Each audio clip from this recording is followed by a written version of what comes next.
పడతామో ధర్మం కొరకు దానికి ఏదైతే మనము 24 గంటల్లో సమయం ఇచ్చింది భగవంతుడే కదా, ఈ 24 గంటలను కూడా ఆ 24 గంటల సమయంలో 1 గంట భగవంతుని కొరకు కేటాయించి ధర్మం కొరకు కేటాయించి ఏదైతే సనాతన ధర్మం కొరకు మనం పాటుపడతామో ఖచ్చితంగా మనందరికి కూడా రక్షించబడే అవకాశం ఉంటుంది.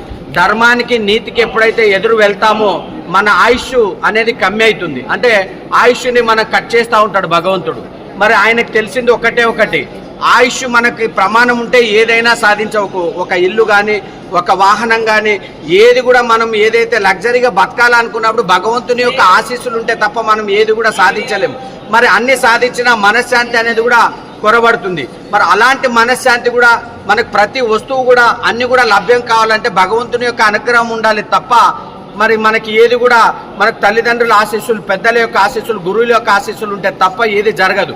కాబట్టి ఈ లడ్డు పైన మనందరూ బయటకు వచ్చి రేపు మన గుళ్ళని కూడా ప్రతి ఒక్కరు కూడా గుడిలో భోజనం జరిగితే వెళ్ళడమే కాకుండా ఈ యొక్క లడ్డు విషయంలోనే కాకుండా ఇంతటితో ఆకుండా వేరే గుళ్ళో కూడా ఎలాంటివి తప్పిదాలు జరుగుతున్నాయి, ఎలాంటి అపచారం జరుగుతుందని వాటిపైన కూడా శ్రద్ధ తీసుకొని పాలక కమిటీ వాళ్ళందరూ కూడా ఖచ్చితంగా దీనిపైన మంచి న్యాయం జరిగే విధంగా పోరాటం చేస్తారని హిందువులందరికీ ఒక్కసారి నమస్కారం చేసుకొని తెలుపుతా ఉన్నాను. మరి అట్లాగే పాలక కమిటీ వాళ్ళందరూ కూడా దీనిపైన ప్రత్యేక శ్రద్ధ పెట్టి దీన్ని సనాతన ధర్మాన్ని కాపాడుతూ మనందరూ కూడా మంచి ప్రసాదాలను అందిస్తూ భక్తులందరికీ కూడా మంచి ఫెసిలిటీ ఇవ్వాలని చెప్పి ఈ సందర్భంగా నేను డిమాండ్ చేస్తూ ఉన్నాం.